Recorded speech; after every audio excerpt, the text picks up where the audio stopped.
Boa tarde, sétimo ano.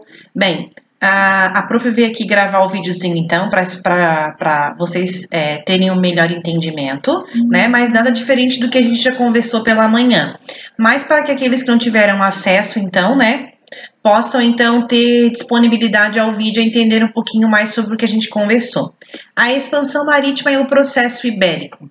Lembra que a gente conversou sobre as outras navegações, quem começou, quem iniciou, que a gente falou na aula passada, que foram a Itália, que a partir de Veneza e Gênova, eles abriram caminhos, então, para que fosse comercializado produtos com o Oriente Médio, e chegando lá, eles encontraram essas pessoas, já tinham as pessoas morando lá, e acabaram entrando em conflitos por território, entraram em guerra, acabaram se acertando, vieram para cá, mas deixaram o comércio aberto com as especiarias, que é os condimentos, né, os preparos, as ervas, as sedas, o ouro, o marfim, na África, né?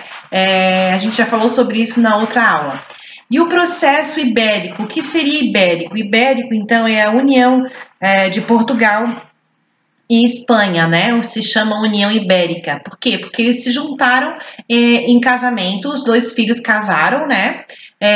E através dessa união fortificou o reino dos dois e ficou inabalável a estrutura para poder vencer, então, na parte marítima, Portugal e Espanha. Bem, gente, voltando então para continuidade para o nosso livro, aqui a gente vai falar sobre o Mar Tenebroso, segundo o que a gente viu de manhã. O que seria esse Mar Tenebroso? O Mar Tenebroso é porque, assim, ó, as outras embarcações, elas não atravessavam essa parte do Atlântico porque eles tinham medo, né? Navios afundavam e acabavam que a tripulação morria afogada, e criou-se, através disso, um mito de que lá tinha dragões, que tinha fazia-se um redemoinho nas águas, as águas puxavam o barco, toda uma história contada através disso, que acabou então causando muito medo através das tripulações, e eles não saíram então a navegar passando pelo Atlântico por causa desse medo então de acabar morrendo afogado e perdendo a embarcação.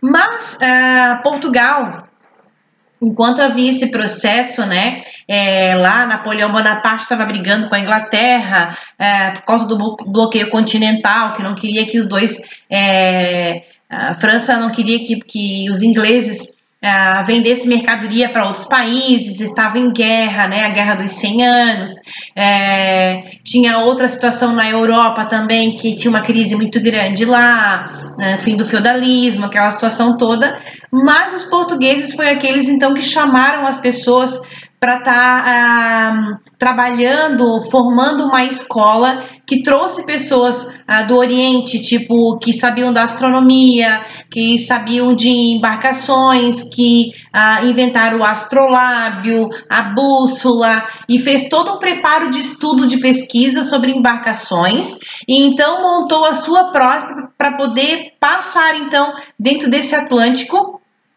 que se chamava Cabo Jabor, que na verdade não tinha nada daquilo que eles falavam, simplesmente tinha-se 2 metros de profundidade, e se a embarcação fosse muito pesada não conseguiria passar, afundava, quebrava por causa dos recifes, dos corais que tinham ali, e é claro, daí tinha, né, acredito que tubarões, essas coisas todas, enfim. Mas com todo esse estudo e essa pesquisa, Portugal conseguiu sair na frente porque ela contratou pesquisadores para que ela conseguisse então fazer essa travessia, onde ela obteve bastante sucesso e saiu na frente de todos eles, tá certo?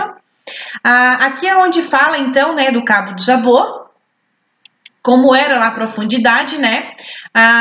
Aqui vai falar um pouquinho na vida de Colombo, né? Cristóvão Colombo, 1451 a 1506. Ele foi o navegador responsável pela descoberta e invasão da América. Nasceu em Gênova, na Itália, e na adolescência já se mostrava interesses por aritmética, geometria, astrologia e geografia. Colombo foi o primeiro homem a comprovar que o mundo, na verdade, tinha uma forma esférica, porque eles acreditavam que era de uma forma achatada, e que se partisse dali além né, do Cabo Jabor, eles entendiam que se eles fossem muito à frente, eles podiam cair nas embarcações, né?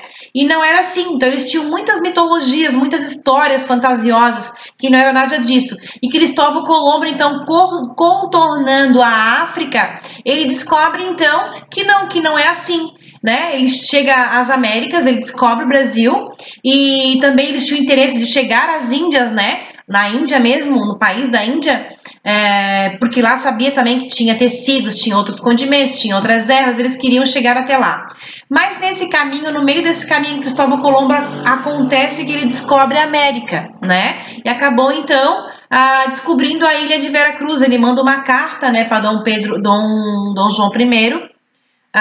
E fala que ele encontrou então a ilha de Veracruz, que na verdade depois mais tarde viria a se chamar Brasil e seria colonizado então pelos portugueses e os espanhóis.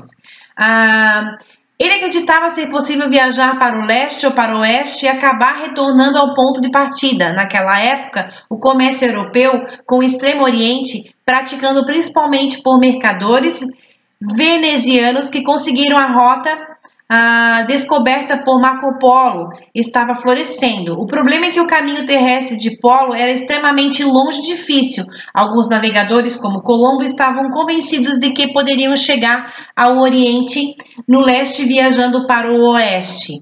Bem, o fato é que o Brasil foi descoberto e esse assunto a gente vai ver provavelmente no próximo tópico. Fique ligadinho, acesse lá o Classroom e faça suas atividades. Boa semana, até mais!